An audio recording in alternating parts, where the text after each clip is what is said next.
Good morning. मैं doctor Manisha Saxena, government college Dholpur, associate professor in chemistry.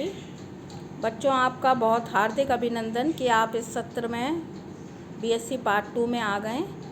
अब आज आपको हम नया टॉपिक ऊष्मागतिकी स्टार्ट कर रहे हैं। फिज़िकल केमिस्ट्री है ये, फिज़िकल केमिस्ट्री पेपर 3। तो ऊष्मागतिकी, कार्य करने की क्षमता को ऊर्जा कहते हैं। किसी भी कार्य करने की क्षमता को हम ऊर्जा कहते हैं। रासायनिक ऊष्मागतिकी की एक सीमित शाखा है जिसमें रासायनिक पदार्थों के भौतिक रूपांतरण तथा रासायनिक अभिक्रियाओं के परिणाम स्वरूप होने वाले ऊर्जा के परिवर्तन का अध्ययन होता है। ऊष्मागतिकी के 4 नियम हैं जो मूल नियम कहलाते हैं। पहला है शून्य नियम। दो वस्तुएं तापीय साम्य में तभी रह सकती हैं जबकि उनकी उष्णता हॉटनेस की मात्रा समान हो। अतः पहला जो शून्य नियम है वो ताप की संकल्पना को व्याख्यात करता है। प्रथम नियम, ब्रह्मांड की समस्त ऊर्जा नियत है। द्वितीय नियम, ब्रह्मांड की एंट्रोपी की मात्रा बढ़ रही है।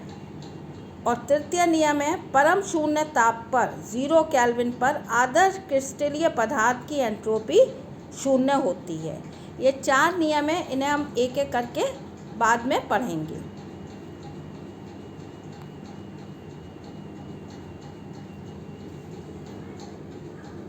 अब आपको छोटी छोटी परिभाषाएं वो बता रहे हैं। तंत्र कि थर्मोडायनेमिक्स पढ़ने के लिए हमें ये सब चीज़ें बार बार आती हैं, उनको एक बार में बता देते हैं कि किसको हम क्या कहते हैं।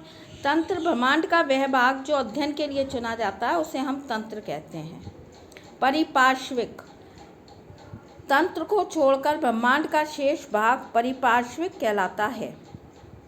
तीसरा, समांगी तंत्र, किसी तंत्र के गुण उसके सब भागों में एक समान हों, समांगी तंत्र कहलाता है।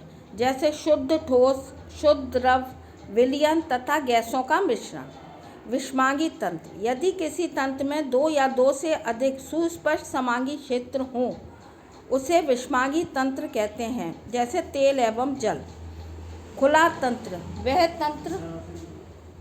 तंत्र जो पदार्थ तथा ऊर्जा दोनों का अपने परिपार्श्विक से विनिमय करता है, खुला तंत्र कहलाता है।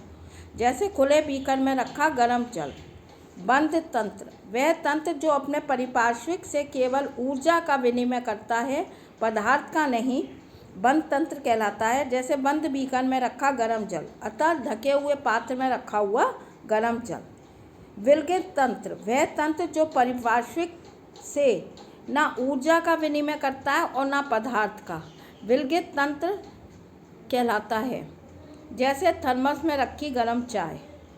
तंत्र की अवस्था, तंत्र के मापने योग्य गुण को तंत्र की अवस्था कहते हैं। जैसे संगठन, ताप, दाब, आयतन।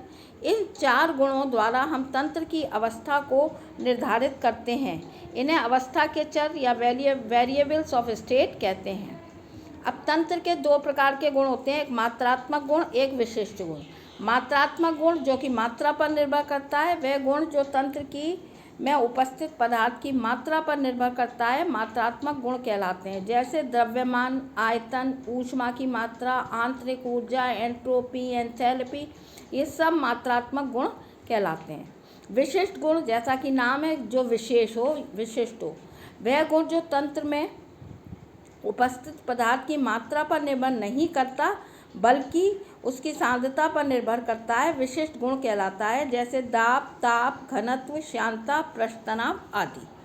ऊष्मागतिकी फलन या चर के या अवस्था के फलन, तंत्र के गुण जिनके मान तंत्र की अवस्था पर निर्भर करते हैं, ऊष्मागतिकी फलन या अवस्था के फलन या अवस्था गुण कहलाते हैं। किसी प्रक्रम में ऐसे फलनों का परिवर्तन तंत्र की प्रारंभिक तथा अंतिम अवस्था पर निर्भर करता है, अतः इन उसके पथ पर निर्भर नहीं करता। जैसे जिसके द्वारा तंत्र एक अवस्था से दूसरी अवस्था में जाता है। ताप, दाब, आयतन, आंतरिक ऊर्जा, एंथैल्पी, एंट्रोपी, ये सब अवस्था फलन हैं और ये तंत्र की प्रारंभिक तथा अंतिम अवस्था पर निर्भर करते हैं। अतः डेल्टा ई आंतरिक ऊर्जा में परिवर्तन E2 माइनस E1। E2 का मतलब होता है किसी भी तंत्र की अंतिम अवस्था में आंतरिक ऊर्जा, और E1 का मतलब होता है किसी भी तंत्र की प्रारंभिक अवस्था में उसकी आंतरिक ऊर्जा। और delta G is equal to G2 minus G1। तो G2 का मतलब है अंतिम अवस्था में मुक्त ऊर्जा, और G1 का मतलब है आपका प्रारंभिक अवस्था में उसकी मुक्त ऊर्जा। और थैंक यू। कल इसके साथ ही हम आपको पढ़ाएंगे ऊष्मागतिकी का प्रथम नियम। Thank you.